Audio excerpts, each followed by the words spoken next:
Le rendez-vous est tout proche. Genève 2016 ouvre ses portes ce jeudi. On fait le point sur les incontournables du salon, à commencer par un certain Scénic de 4e génération.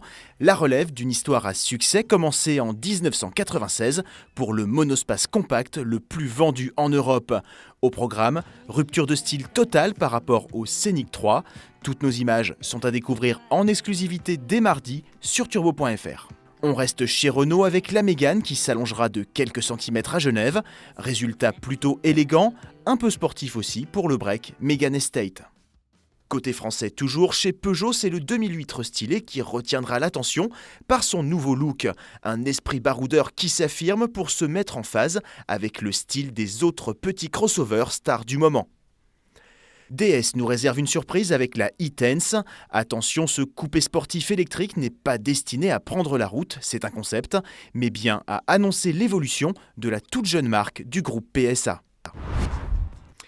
Et Genève, c'est surtout la grand-messe de l'automobile d'exception.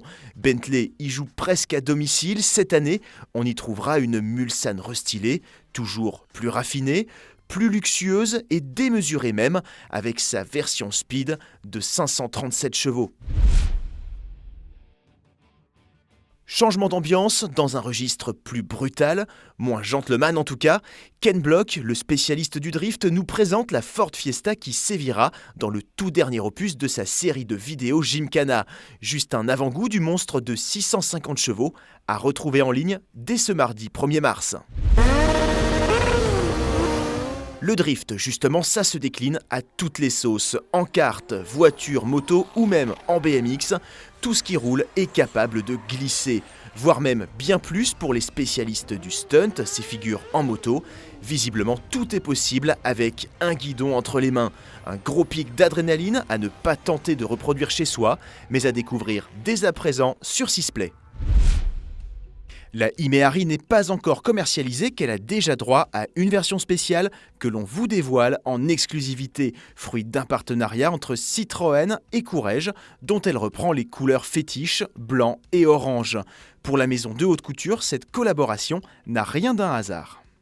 Il y a une histoire entre la Méhari et Courrèges. La Méhari, c'est 1968, c'est le véhicule qui incarne la liberté, et chez Courrèges, on adore évidemment ça, c'est l'époque où la marque Courrèges est née.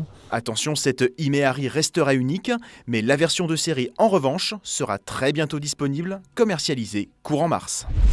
10 ans, c'est le temps qu'il aura fallu attendre pour que Dacia se décide à proposer une boîte automatique sur l'un de ses modèles. Un passage obligé quand on sait que 23% des voitures vendues en France l'an dernier ont abandonné la bonne vieille boîte manuelle. C'est donc chose faite, il est désormais possible de commander une Sandero ou un break Logan MCV équipé de la nouvelle boîte robotisée Easy Air, moyennant 600 €. L'essai complet est à retrouver sur turbo.fr. Et à ce propos, votre avis nous intéresse. Êtes-vous prêt à acheter une voiture automatique? Votez en ligne dès à présent.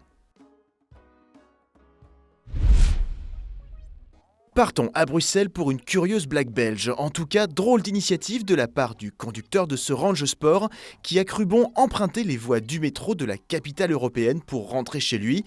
Bilan de l'aventure, 2 km de périple souterrain et vérification faite, l'éthylotest était loin d'être à zéro. Pour la facture des pneumatiques et des jantes, en revanche, c'est une autre histoire. On reste en Belgique, le ski n'étant pas vraiment la spécialité du plat pays, certains ont une manière un peu spéciale de faire du snowboard. Chez RSR, une école de pilotage, on a trouvé la meilleure manière a priori d'exploiter le circuit de Spa-Francorchamps recouvert de neige. Prenez une Nissan GT-R, une sangle de remorquage, la suite est facile à imaginer.